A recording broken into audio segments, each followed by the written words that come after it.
CAPFAC 2023। इसमें हम week 4 देखेंगे मेंटरशिप प्रोग्राम में। ज्योग्राफी आपका चल रहा है। तो ऑब्वियसली हमने आपको बताया कि जो test complete full length test जो होगा वो 22 जनवरी से स्टार्ट होगा। तो आई ट्राई कि आपका उससे पहले जो है वो ऑलमोस्ट सारी चीजें ये कंप्लीट हो जाए। तो ये जब ज्योग्राफी हो जाएगा फिर उसके बाद मैथ और एप्टीट्यूड वाला क्वांट वाला पार्ट रहेगा।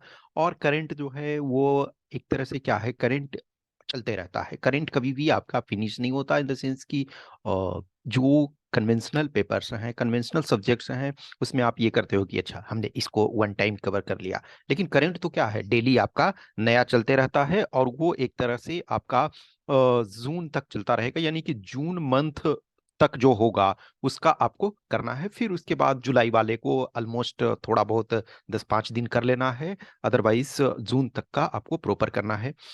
करंट में देखोगे कि लास्ट सम क्वेश्चंस जो होते हैं, मेजोरिटी जो होते हैं लास्ट 6 to 7 मंथ्स का पूछा जाता है। लेकिन आपको 1.5 years के आसपास का करना है।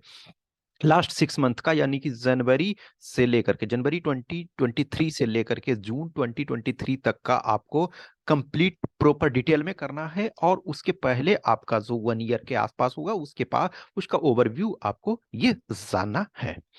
तो इसमें से जो ज्योग्राफी ही चलेगा, तो ये वाला पार्ट जो है उसको 2 जनवरी 2023 तक कंप्लीट करना है। ये इस ईयर का यानी 22 का ये लास्ट सेशन है। ईयर एंड आ रहा है। आपका चीजें चलते रहती है विद इन उस टाइम में ही आपको अपने लिए भी थोड़ा सा टाइम निकालना होता है। स्टडी अपने आप में भी जरूरी सबसे है। लेकिन स्टडी के साथ जो भी आपकी लाइफ के लिटिल टाइम होते हैं कि चलो some time spending with family friends and all, तो मान के चलो कि जो भी 1 जनवरी को आप अपना टाइम बिता सकते हो। बट स्टडी जो है वो आपका मेन टारगेट है। ये ऑलरेडी हमने आपको डिस्कस कर दिया। तो जो आपका ये पिछली क्लास में जो था, पिछले वीक में जो था, हमने आपको इंडिया का जो यानी कि फिजिकल ज्योग्राफी आपको पढ़ने के लिए दिया था। ये फिजिकल ज्योग्राफी में ही ये आपका स्पेसिफिक इंडिया का फिजिकल इन्वायरमेंट, यानी कि कह सकते हो इसको फिजिकल इन्वायरमेंट भी कह सकते हो या इंडिया का फिजिकल ज्योग्राफी भी कह सकते हो। क्योंकि इंडिया के स्पेसिफिक कंटेक्स्ट में लास्ट टाइम जो आपने लास्ट वीक में किया था वो 11th क्लास का ही था। लेकिन उसमें आपने क्या किया था, उसमें आपका टारगेट था कि थ्योरेटिकल रूप से आपको सारी चीजों को समझना है। पहले एक तरह से ज्योग्राफी एज ए सब्जेक्ट जो है, डिफरेंट जो स्ट्रीम्स हैं, डिफरेंट और सब्जेक्ट्स हैं, कैसे रिलेटेड है। उसके बाद जो अर्थ का जो ओरिजिनेशन कैसे हुआ है, ओरिजिन अर्थ का। फिर आपका जो डिफरेंट स्ट्रक्चर्स अर्थ पे बने हैं, चाहे वो आपके पहाड़ हों, पर्वत हों, या फिर जो माउंटेन और सी ओशन, ये सब के बारे में। फिर उसके बाद आपने वेदर के बारे में, क्लाइमेट के बारे में, अर्थक्वेक के बारे में, डिफरेंट टाइप्स के टोपोग्राफी के बारे में, जियोमॉर्फोलॉजी के बारे में। तो ये सारी चीजों को पढ़ा। तो वो क्या था, एक अर्थ ऐसे पूरे अर्थ को लेकर के किया गया। लेकिन इसमें आपको जो है वो एग्रीगेट इंडिया के बारे में पढ़ना है। अब जैसे इंडिया का लोकेशन, लोकेशन कहाँ है, इन द सेंस इसका लेंथ, विड्थ जो है वो, फिर कितने फिजिकल स्ट्रक्चर में बांटा हुआ है। जैसे नदर्न का देखोगे, नॉर्दर्न में हिमालय है। फिर उसके बाद आपका गंगा ब्रह्मपुत्र और इंडस का जो प्लेन है। फिर उसके बाद आपके डेजर्ट एरिया हैं। फिर उसके बाद आपके पेनिनसुलर पार्ट हैं। उसके बाद आपके कोस्टल पार्ट हैं। उस ये सारे आपको ये करने। फिर आपका ये स्ट्रक्चर एंड फिजियोग्राफी। फिर ड्रेनेज सिस्टम। देखो ये सब में जो एनसीईआरटी के बुक से ये सब से देखोगे तो डायरेक्ट आपको क्वेश्चंस जो हैं वो पूछे जाते हैं। तो इन सबको लाइन वाइज करना है, क्योंकि ये देखो बहुत बड़ा चैप्टर बुक नहीं है। आपके देखा जाए तो कंटेंट वाइज क्या है, आपके 93 प्लस, यानी कि 93 है। तो सब मिला करके देखा जाए ना तो प्रॉपर तरीका से 80 पेज ही एक तरह से हैं। तो 12 पेज, 13 पेज, 15 पेज एक एक दिन में पढ़ोगे तो हो जाएगा। यानी कि प्रॉपर कंटेंट देखा जाए तो 80 पेज भी नहीं होंगे, ठीक है ना। पेज नंबर तो ज़्यादा होंगे लेकिन ये नहीं है ज़्यादा। तो ये पढ़ना है। ड्रेनेज सिस्टम, जो हमारे ड्रेनेज सिस्टम है 3 टाइप्स के हैं। एक तरह से जो लार्ज ड्रेनेज सिस्टम है, तो लार्ज के बारे में आपको प्रॉपर पढ़ना होता है। मीडियम जो है उसके बारे में थोड़ा सा जानना होता है, और स्मॉल वाले में है वो आप उसको माइन्यूटली नहीं कर सकते हो। फिर है क्लाइमेट, वेजिटेशन एंड सॉइल। तो क्लाइमेट ऑब्वियसली क्लाइमेट चेंज आज के डेट में हो रहा है, इस वजह से भी क्लाइमेट को climate change in the sense हमेशा होता रहा, लेकिन अभी जो है वो पेस बहुत ज़्यादा है। तो क्लाइमेट के बारे में, नेचुरल वेजिटेशन, ये जो क्वेश्चंस डायरेक्ट आपके पूछे जाते हैं कि इस एरिया में कौन सा टाइप का वेजिटेशन पाया जाता है, या इंडिया में which of the following are in increasing और decreasing order of vegetation type, या लार्जेस्ट वेजिटेशन टाइप कौन सा है, या कोई प्लांट्स दे दिया कुछ कुछ कि ये किस टाइप के क्लाइमेट में पाए जाते हैं, या ये किस टाइप के फॉरेस्ट के एग्जांपल्स हैं ये, ठीक है। उसके बाद सॉइल, सॉइल ऑब्वियसली इंडिया एक एग्रीकल्चरल कंट्री है। इस जीडीपी में इनिशियली तो देखोगे इकोनॉमी, इंडियन इकोनॉमी आपने जब पढ़ा था तो उसमें क्या है कि सो जीडीपी में इनिशियली जब इंडिया आज़ाद हुआ तब करीब करीब 55% जो कंट्रीब्यूशन एग्रीकल्चर का ही जीडीपी में था। आज करीब करीब आपका 18% के आसपास है, वो फ्लक्चुएट होते रहता है एक तरह से 15 से 20 के बीच में, ठीक है। बट स्टिल आज डायरेक्टली और इनडायरेक्टली करके 50+% जो हैं एग्रीकल्चर पे डिपेंडेंट हैं, डायरेक्टली और इनडायरेक्टली मिला करके।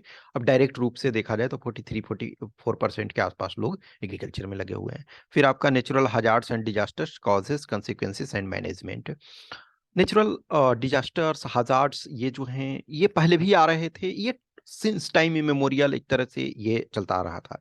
लेकिन अभी जो हो रहा है वो मोर और मोर जो है एंथ्रोपोजेनिक कॉजेस के कारण जो ह्यूमन इंड्यूस्ड हो रहा है। इनफैक्ट देखोगे पृथ्वी पर, अर्थ पे ये जो आपका 5 मास एक्सटिंक्शन हो चुके हैं। मास एक्सटिंक्शन का मतलब जो है कि जो पृथ्वी पर जितने जीव जंतु हैं उसमें से मैक्सिमम जो हैं वो विलुप्त हो जा रहे हैं। जैसे आप ने यदि देखा होगा, इनफैक्ट स्क्रिप्चर्स भी देखोगे तो डिफरेंट जो रिलीजियस स्क्रिप्चर्स भी हैं उसमें भी ये कहा गया कि जो मास एक्सटिंक्शन एक तरह से जल प्लावन, जैसे आप यदि हिंदू मैथोलॉजी को देखते हो तो दशावतार जो आप देखते हो 10 इनकारनेशन ऑफ विष्णु, तो उसमें फर्स्ट विष्णु का जो इनकारनेशन है वो मत्स्य अवतार है, मछली का अवतार। तो उसमें जो क्या है कि कहा जाता है कि पृथ्वी उस समय बहुत जो भी गॉड मानते हैं कि रहने लायक नहीं हो गई है, इसका जो है जल प्लावन यानी कि वाटर प्यूरिफिकेशन इसको करना है। इसका मतलब है कि पूरे को वाटर में डुबोना है। तो कहा जाता है कि सन गॉड हैं विवास्वत जिनको कहा जाता है, उनके सन जो है मनु हैं। अब मनु क्या है, सारे चीज़ों के एक एक स्पीसीज जो हैं वो एक नौका में रख लेते हैं, एक बोट में रख लेते हैं, और उसके बाद फिर उसको एज ए विष्णु मत्स्य अवतार के रूप में उसको बचा लेते हैं। तो सेम सिचुएशन जो हमारी अर्थ है वो मल्टीपल टाइम मास एक्सटिंक्शन हुआ, 5 मास एक्सटिंक्शन हो चुका है। लेकिन ऐसा साइंटिस्ट मानते हैं सिक्स्थ जो मास एक्सटिंक्शन यदि होगा तो वो एंथ्रोपोजेनिक कॉजेज के कारण होगा। तो हमें ये बहुत आज के डेट में इम्पोर्टेंट होता जा रहा, और सिर्फ जो ये चैप्टर खास करके है ये आपको पेपर 2 के पॉइंट ऑफ व्यू से भी प्रॉपर तरीका से इसको बहुत इंपॉर्टेंट होता जा रहा। क्लाइमेट भी है आपका पेपर 2 के पॉइंट ऑफ व्यू से भी बहुत इंपॉर्टेंट है। सॉइल पे तो आपको ऑब्वियसली है, कुछ टॉपिक्स जो होते हैं ना कि उसमें पेपर 1 और पेपर 2 दोनों के लिए इक्वली इंपॉर्टेंट होते हैं। कुछ होते हैं स्पेसिफिक रहता है कि वो पेपर 1 के लिए है, और कुछ टॉपिक्स जो होते हैं स्पेसिफिक वो पेपर 2 के लिए होते हैं। तो आपको बट इन जनरल जो है होलिस्टिक वे में करना है।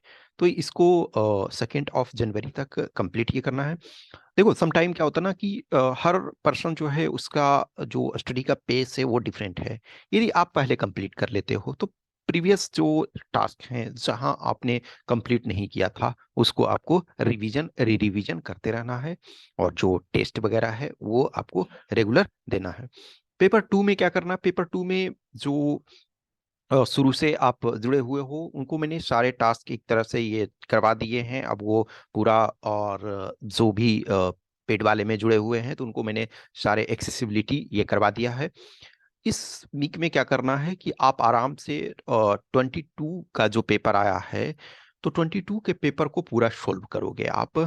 इसमें से अभी जो है टाइम एक्स्ट्रा ले सकते हो। मैं अभी इसी वजह से हर वो कंपोनेंट में बोलता हूँ कि टाइम का आपके पास कांस्टेंट अभी नहीं है। हाँ, स्पेस का कांस्टेंट रखो कि जितने अब 300 वर्ड्स में लिखने हैं तो 350 400 के आसपास तक का लिख सकते हो।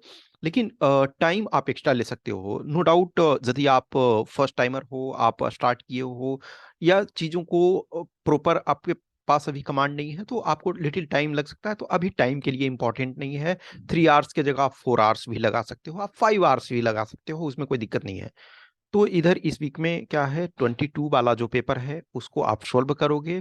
पूरे पेपर को ग्रामर से लेकर के ऐसे रिपोर्ट राइटिंग, आर्गुमेंट राइटिंग सारे, और वो सॉल्व करके ऑब्वियसली है जो प्रोग्राम में हो वो आप हमें सेंड करोगे, और उस पर आपको ये फीडबैक दिया जाएगा।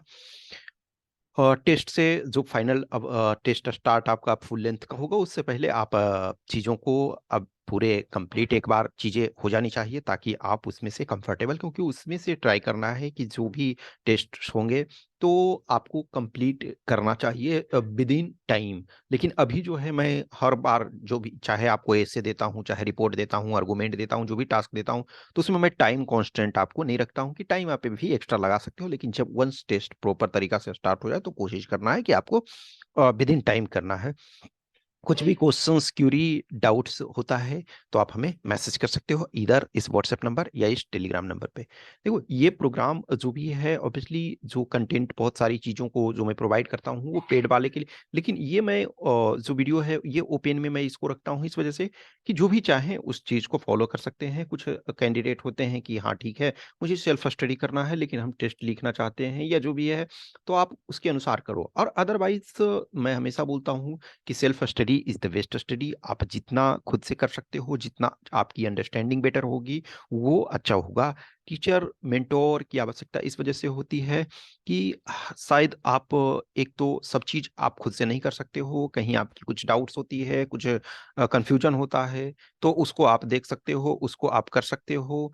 और फिर साथ में जुड़े हुए रहते हो, टेस्ट वगैरह लिखते हो, तो फीडबैक मिलती है कि हम राइट ट्रैक पे चल रहे हैं या नहीं। ये सारी चीज़ों के लिए ज़रूरत होता है। अदरवाइज जो भी सेल्फ कर सकते हैं करते हैं। एन नंबर ऑफ कैंडिडेट्स हमेशा जो होते हैं वो सेल्फ से करके ही क्वालिफाई होते हैं। लेकिन कहीं ना कहीं थोड़ी सपोर्ट की ज़रूरत होती है। वो सपोर्ट आइदर आपके फैमिली मेम्बर से, फ्रेंड से, सीनियर से, जूनियर से, जो भी हैं उनसे मिल सकता है, जहाँ से भी मिल सकता है आपको लेना चाहिए। Okay, thank you.